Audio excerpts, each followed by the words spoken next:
Hey doulas, my name is Victoria Wilson and I have been a certified birth doula through Doula International since 2015. And I am thrilled to be part of the World Doula Week giveaway. In this class, you are going to learn three essential elements to make your prenatal appointments with clients effective. I hope this content is really useful and I would love to hear from you. So you can follow me on social media at Motherwell Doula and let's connect. Happy World Doula Week! Let's start talking about how to have a really effective prenatal appointment without boring, rushing, stressing out clients or yourself, right? No one wants that.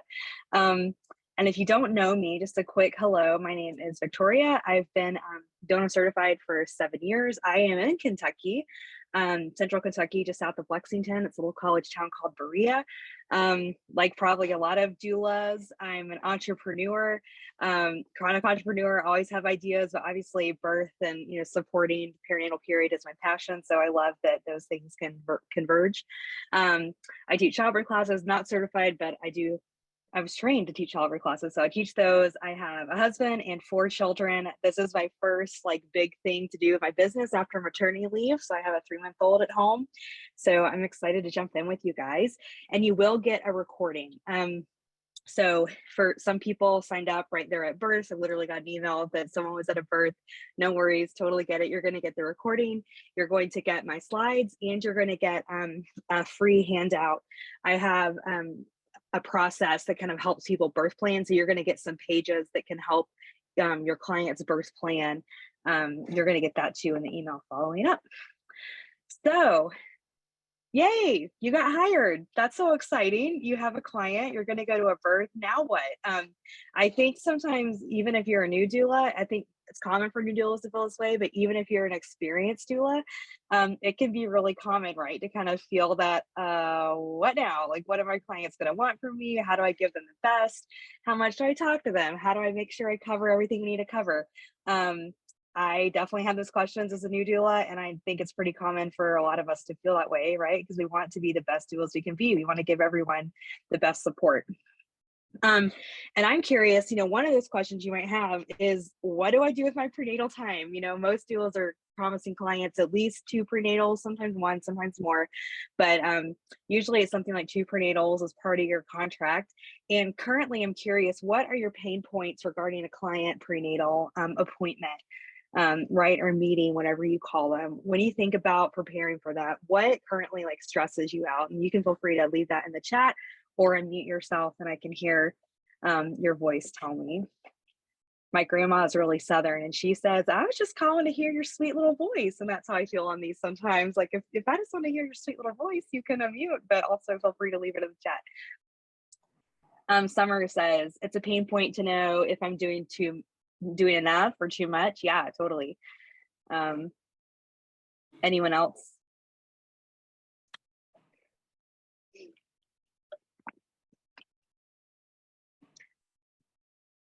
I know for me, like pacing prenatals was a pain point when I first started. Like there is a lot you want to cover. Like, how do I make sure I do that in a paced way, that I'm not spending too much time in the wrong place, and I get through everything and still get home for dinner. That's okay. Yeah, so you can kind of keep thinking through that, what's my pain point, and we're going to come back to that in the talk. And I also want to think, what are the kind of different clients we serve? I think one trouble we can sometimes have with prenatal appointments is that our different clients have a lot of different needs, right? So here's just kind of like a repository snapshot of some clients we might serve. Estelle, it's her first pregnancy. She's got all the childbirth books. She is reading everything. She's wants to be really involved in her birth planning. You have Charlotte, she's planning a VBAC. Her main goal in this birth is just to avoid surgery. She may not have a whole lot of preferences. She just doesn't want to give birth in the OR again. We have seen Mina. She gave birth in a different country the first time, and now she's in the US, and she's heard about our maternal health system, and she's a little worried about that, about giving birth in a new environment. And then Leanne, she's had 3 prior births that kind of went tough. She's had inductions, epidurals, vacuum use, and this time she really doesn't want any extra interventions at all. So these are kind of unique clients with different needs, right? And it can be hard to plan a prenatal process that effectively helps all of them. Again, each of these clients are going to have unique needs in birth, and they're going to have some unique needs in their prenatal appointments, right? That you're the doula, you're responsible for. And yet I think sometimes, doulas also understand there are some uniform pieces of information every birthing person needs to know. Your list of what's important to you may change based on like who was your trainer, what was your own birth experience or birth history. What you think is important might be different based on the type of doula that you are, but we have some standard piece of information, right? Like how labor works, navigating a hospital system if people are giving birth in the hospital, understanding the nuances of home birth, right? And kind of like all that's involved. So there can be a lot that we consistently need to make sure clients know, even though they may have some unique deep dives. And so with that kind of situation, over my years of practice, I've identified 3 key elements that make up an effective prenatal meeting. And I find that clients are the best teachers. They have confirmed for me that these 3 things are the most important. And I'll introduce them quickly here, and then we're going to go one by one. So number one, making sure that we're addressing client needs, not our own bias in prenatals. That can kind of be a tricky one. And I think bias in birth could be a whole different class I might teach one day, but making sure that you're really getting to their needs, not just what you think is important to cover. I think that identifying a birth philosophy can be a little more helpful than a birth plan sometimes, and it can set them up for success. I'll dive into that here in a second. And then also effective time management, using time wisely. We'll dive into this in that section, but obviously birth people can talk about birth all day long, but not everybody has all day to talk about birth. So how do you make sure you're really capturing that moment your client has given to you and giving them the best? Questions will be at the end, but if I ask for questions, of course, before then, feel free to unmute, leave a comment, and you can also contact me afterwards. I would love to be of any help I can. So what are some roadblocks to effectiveness? And as I go through these, I really would love to hear in the comments if you see, maybe you're prone to any of these roadblocks, or you've seen, what I'm talking about. So number one, right? Sometimes doulas may have a set agenda list that they want to cover in prenatals, unknowingly railroading their clients' needs, right? And this can be tough because obviously you've done your training, you've done your research, what you believe is important birth, but sometimes I think we can get so focused on our thing. Maybe it's maternal positioning and pregnancy and birth for easier birth. Maybe it's some sort of method like hypnobirthing or Bradley. Maybe it's advocacy in the hospital system, and that's like your thing. You're like, nobody needs to walk into a hospital without knowing XYZ about how to advocate for yourself. Those kind of agenda points might be really important, but sometimes I think we can get blindsided by what we think is important, and we can kind of stop listening to what the client is telling us is important to them. Just one I've experienced myself, and I've had to realize, oh, I did that. I need to adjust. Number two, this was me when I was a new doula as well. Sometimes doulas have little to no plans about what they're going to cover in a prenatal meeting, and it just becomes a multi-hour, disorganized information dumping session. Again, I think if you were to get a bunch of birth geeks around a campfire, I have no doubt we could stay up all night talking, and the conversation would wander to and fro, and that's great. But I think sometimes we forget that how we might talk shop with fellow professionals is different than when we're working with clients who are brand new to all of this birth stuff. And sometimes they can just feel like they're getting hit with a fire hose of information. And then a third roadblock I thought of is that, again, this passion can sometimes take the best of us, and we can ignore the clock because we're having a great time talking about birth and we love birth, right? Sometimes clients might start feeling stressed or confused that the meeting's going on longer, or like I thought we were going to talk about XYZ and we're already an hour into this, and when is that going to come up? So time management expectations, I think, can be another roadblock to having an effective prenatal. And if you want to share, I'd love to know if you see yourself in any of these roadblocks, or again, if maybe you've had a doula and you've kind of experienced this yourself. But the good news is that I think these effective elements can sort of overcome those roadblocks. And number one, address client needs, not your bias. I think that, again, like I kind of was mentioning earlier, I think really often doulas can get so excited about what's important to us and not necessarily making space for listening to the client and saying like, okay, what's really important to you? I might be really excited about, maternal positioning and pregnancy, for example, or nutrition, making sure people are set up for a good birth. But when the client is talking to me, for it might be Mina, the client example I gave, she's actually really worried just about giving birth in the US. And she, may not care as much about what her body should be doing in pregnancy or eating. And she might just need to know, I need you to help me understand the medical system and help give me tools to advocate for myself and for my baby. There could be other examples you guys think of. And an effective way to handle that is we do this all the time, right? We empathetically listen and respond. Remember, your client is kind of your best doula trainer, really watching them, learning from them. And a practical way I've kind of helped like my prenatals be more effective and overcome that roadblock of just wanting to share what I want to share is considering follow-up communication, homework, additional resources, in case maybe your time together isn't best spent going over what you thought you should cover. I found it's helpful to have a resource that I can hand people either beforehand or afterwards and say, we could have spent time talking about the types of comfort measures you're interested in exploring, but we spent most, this other topic is more important to you. So why don't you go home and you can fill out this worksheet, or you can watch this video, or you can read this blog post, and just let me know, what comfort measures you might want to use. Having resources, again, not being that fire hydrant. We don't just want to throw our resources kind of haphazardly at people, but having resources that I can follow up this prenatal really professionally and say, another thing I just want to make sure parents know about is XYZ. Here's what I would do to get that information to you. Any questions about that first element of how to make a prenatal effective? Do you think that's a strategy that you'd be interested in using, or you can see where that would be helpful? How to address client needs and not your bias, or being aware that we're not addressing our own bias and our own agenda and we're listening to clients.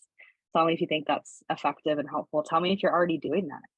You might be really good at keying into the clients and not just your idea of what should be covered. So I have a problem Yeah. of the work I do. I've been doing child protective work for like 23 years, and I run a home visiting program now. So when I go into a home and I meet with a family, I'm programmed to make sure their basic needs are met. So it's so hard for me to get from making sure their basic needs are met to talking about their prenatal needs. Yeah. Well, that's like incredibly important work. I love, and that's not a bad thing to make sure basic needs are met. But how have you used like that kind of idea of like external like homework or resources, or like a questionnaire you could send them beforehand to check basic needs, then maybe you quickly reference that in your meeting with them and move to birth? Or is that normal in your field? I guess I don't know a lot about CPS, but would that be a solution? My questionnaire I send, I ask about all of that stuff, but then my first few visits are mostly spent, if it's a high needs family, are mostly spent talking about that. Those. Yeah. So maybe then it's the opposite, right? Maybe having a like kind of resource booklet, maybe that's what you spend time on, like basic needs are obviously most important. We can't give birth in a healthy way if our basic needs aren't met. So maybe their birth prep is sort of the homework, or maybe you pick what's essential and you can say, okay, after we talked again, we got this stuff sorted out first. To prepare for birth, your one thing to do is to go watch this video or do this worksheet. And the next time we meet, you'll have done that work and we can spend time talking about it. Does that make sense? No, it does. That seems like a really good way to get them excited to talk about birth at their next visit. Yeah. So in your follow-up email, you're going to get my birth planning pages as the free handout. You could print those off and use them today, your next meeting. You could leave it with them and say, hey, do as many of these pages as you can. Then they're already doing some of that prep work for you. So you're teed up for your next meeting. Because that's a great point. Sometimes our agenda is actually really important, making sure they're safe and they're fed and they're clothed and housed. You wouldn't want to bypass that. So you can work around how do we cover birth and maybe make that the homework. That's the more systematic way, Sounds good. Thank you. That's a great example, Lisa. Yeah, definitely. I'd love to hear too at the end if you have any other ideas that came to mind. That's really important work. And it's a good example of when your agenda is kind of bypassing the birth preferences, right? So you just kind of can swap how you handle it. Another thing, again, I see is that it's really helpful to identify a birth philosophy for people rather than a birth plan. And this is something I've kind of percolated on over the last couple of years of practice. And I love, this is my first time formally presenting this to professionals. So I'd love to hear your thoughts, but in my experience, it's worked really well. And I'm going to use one of these clients as an example of how this will work. We're going to take Leanne. So Leanne, right, has really heavy intervention birth history. This time she really wants a natural birth to avoid interventions. And she would say for her that as a strong preference. Like she would say, I am determined to have a natural unmedicated birth, you know, whatever language your client's using, because I don't want interventions. So if you're the doula, what are some ways you're going to start guiding her to approach birth planning?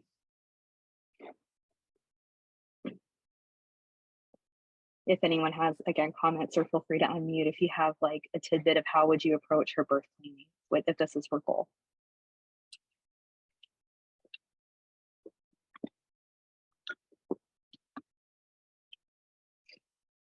And I have ideas if no one's able to unmute, that's okay.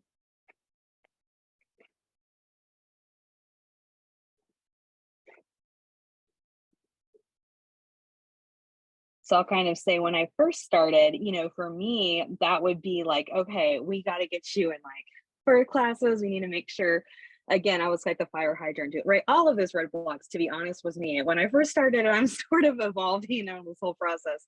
That I would have fire hydrant, given them tons of information. I would say, you know, okay, let's really, you know, get down what comfort measures do you want to use? Let's really try to think about this birth plan to a natural birth. Let's make sure you have a provider who's on board. Let's make sure, you know, we kind of communicate to nurses. We're going, like, quote, all natural, right? We're going unmedicated. I would focus on sort of the items of the birth, or I would focus on, right, that plan, like how do we make sure you know all your options and choices? So that's how I would have approached it early on. But then, right, things change. I learned that clients don't always have this linear pregnancy, right? So Leanne, at 36 weeks, she was diagnosed with preeclampsia with severe symptoms. She's hospitalized antepartum until she gives birth through a 37-week induction that's already on the books. So she still wants a natural birth to avoid heavy interventions, right? She would still say that's a strong preference for her. How are we going to help Leanne follow her birth plan now? And again, I had a couple client cases like this a few years into my practice, and I started rethinking, how can I prepare this client? And what I wasn't satisfied with was sort of the talk that, okay, well, yeah, we all know a birth plan. We might call them preferences. We know you can't really plan birth. And if something goes like off the rails, we're just gonna kind of clean up the mess and hope for the best. And that's why you have a doula. Hopefully it's okay. I just wasn't really satisfied with that, because I didn't like the idea that, okay, if the first plan fails, we're just gonna kind of pick up the pieces for you. And hopefully we can kind of preserve something that you wanted. What I found was most helpful is starting to frame birth planning as a philosophy. So really getting to the core of what they're expressing, because our philosophy, right, or our values can hold true no matter what happens in the birth, no matter how the birth plays out or what complications may arise. We can hold to our values and what's important. So here's an example for give an example with Leanne. But just to reiterate, this is not to diminish anyone's birth preferences, but to enhance them. So certainly, I still want to hear from clients. If you had your ideal birth, what would it look like? What kind of positions do you see yourself in? What are your comfort measures you want to use? Let's talk about, envision this birth. And also, let's really drill down to like what's guiding those preferences for you. What's your philosophy? So again, summary of Leanne here on the left. Here's how this process would work for me. So when I, you know, let's say she's my client, when I asked Leanne, what's important to you? She was saying, okay, well, the reason I want a natural or unmedicated birth is because in my first birth, the doctor just made all the decisions for me. I wasn't really in control. You know, people were talking over me, and suddenly I'm getting epidural, suddenly they're using a vacuum. So being able to make my own decisions is why I want a natural birth this time. Freedom of movement, right? Like I didn't like that. She might say, I didn't like that feeling of being strapped down. I really just want to honor this physiologic birth process that's happening in my body. I don't want to not feel myself, right? So that's helpful. Okay, movement is important to Leanne. Dim light, soft tones, and her, you know, Leanne has watched the birth videos, she's read the books, and she knows that an unmedicated birth comes with usually, right, dim light, soft tones. She wants her birthplace respected. But here's my question for us.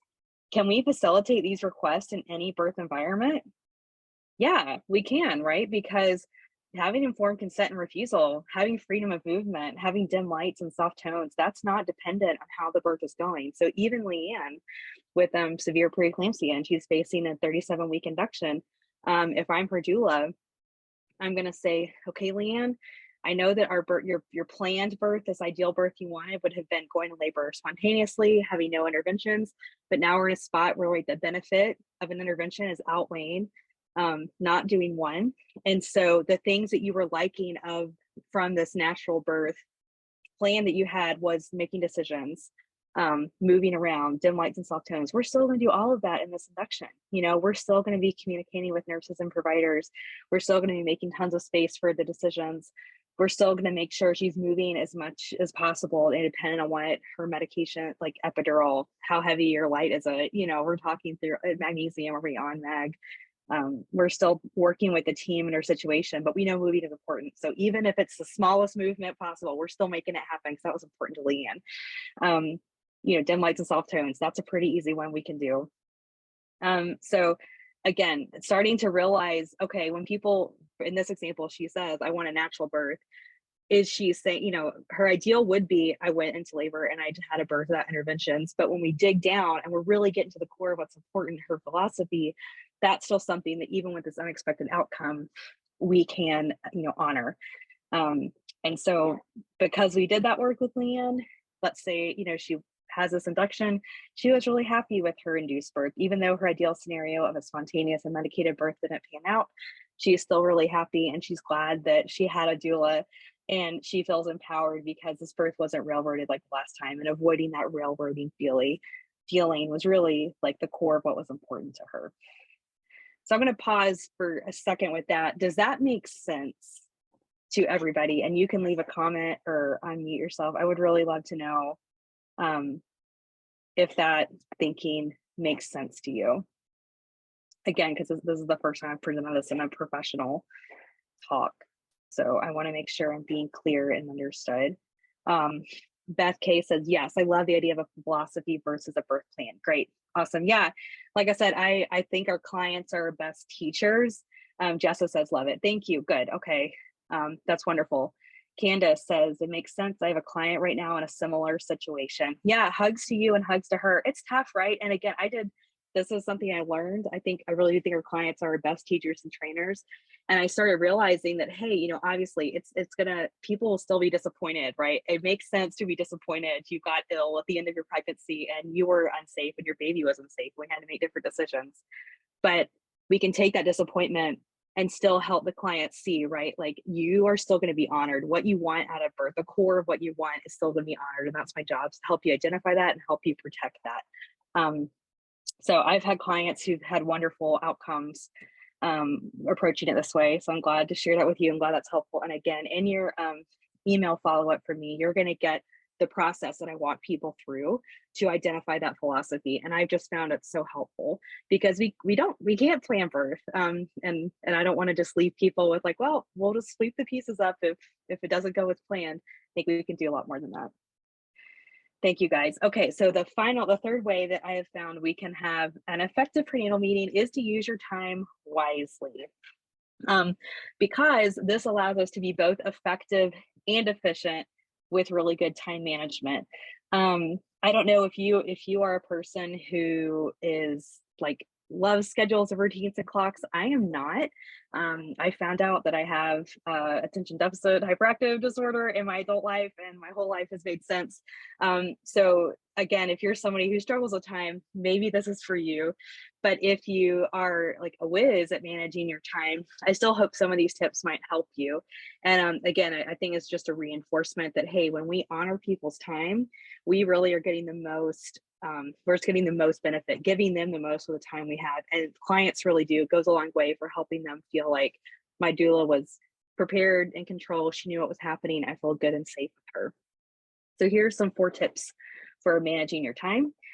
Stopwatch is great. I will tell people, again, right, we're a weird bunch. We can talk birth all day long. I will say I love birth and I love you, and I could talk to you for like until the morning about this. So I'm going to set a stopwatch, and literally I will like bring out my phone and say, I'm setting a stopwatch to kind of help me keep track, to put it there on the desk, and let's get going. You know, you can either do this for segments of your prenatal appointment if you kind of block it out, or just the whole time to kind of keep an eye.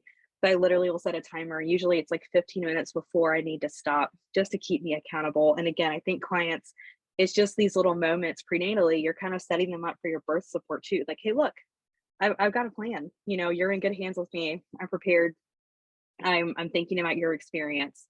Um, I really like this tip, planning a longer time block than you're going to need. I think this has got, you know, sales trick of under promise, over deliver. Clients get really wowed if I tell them, hey, this will take about 2 hours and then I'm done in an hour and a half or 1 hour. They're like, wow, like this is so great. We covered so much, because really, right, the whole time I knew I wasn't going to take the whole 2 hours, or whatever. Again, whatever time you use, I would recommend like 15 to 30 minutes, maybe over. Tell them it will take a plan for about that time. Then when you get done early, right, that's always a great feeling. Like, hey, the meeting was done early. That really impresses them. And of course, right, if you have clients who are like talkers, or you know, occasionally, right, I don't know if you guys have this, sometimes clients will like want to cook you a meal, so you're eating, then you do the prenatal, whatever, you have space for that. But I like telling them longer. And then this has helped me having a really consistent recurring schedule. This helps be prepared to have the headspace for prenatals. Calendly.com. There's a free version of it. You can also do paid versions. It's really wonderful app. I love it. I just set my office hours in Calendly and send that link to clients when it's time to book a prenatal.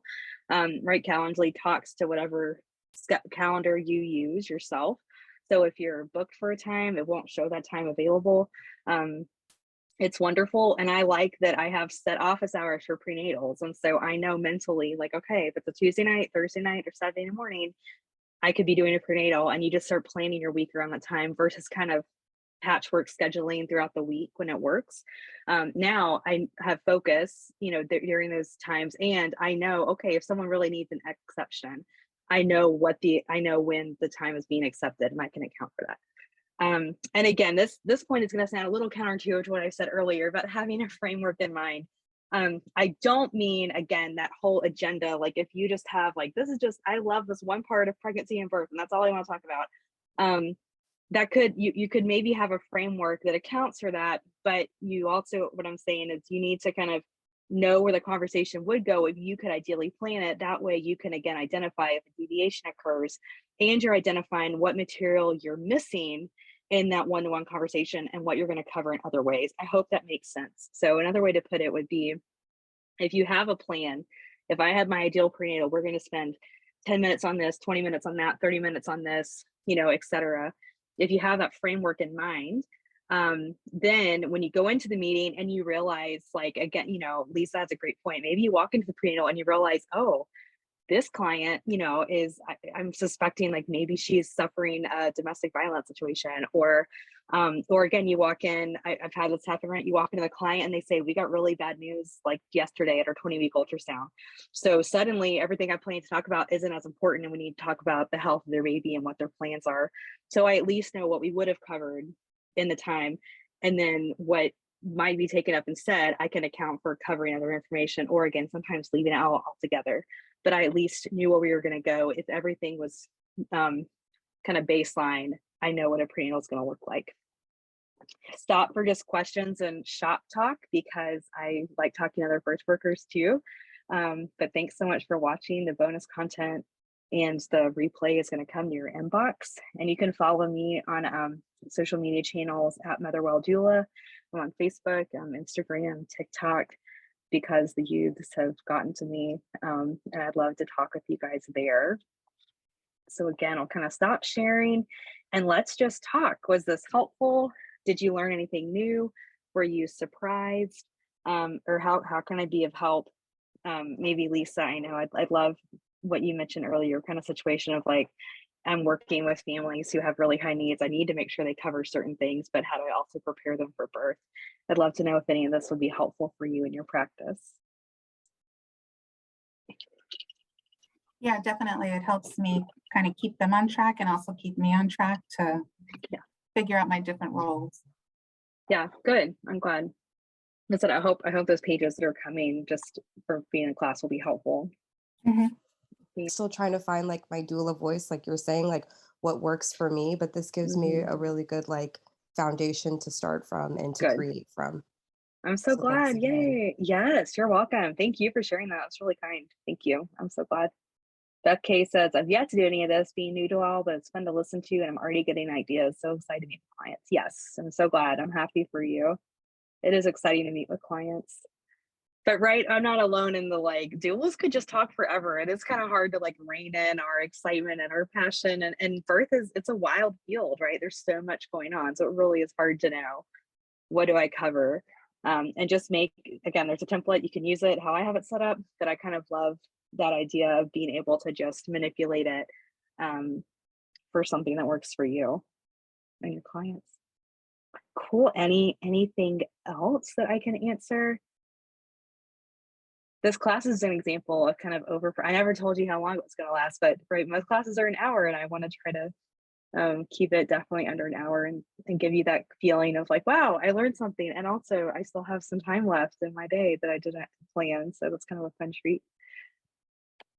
About 40 minutes in. Cool.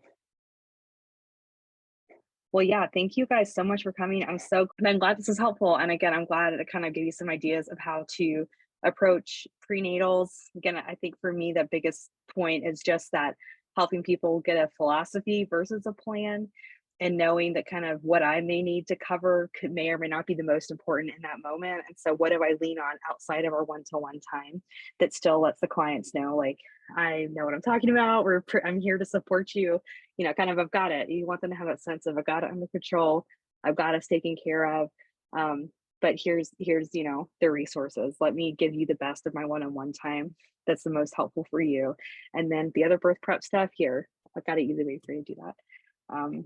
So cool. Yeah, Beth, thank you. Yeah, thank you guys for coming. It's my joy to help teach this class and talk you through some ideas of how you can do effective prenatals. And I look forward to hearing from you guys. Like I said, stalk me on social media and tell me how your next prenatals go. I can't wait to hear. Thanks for your time. Bye, guys.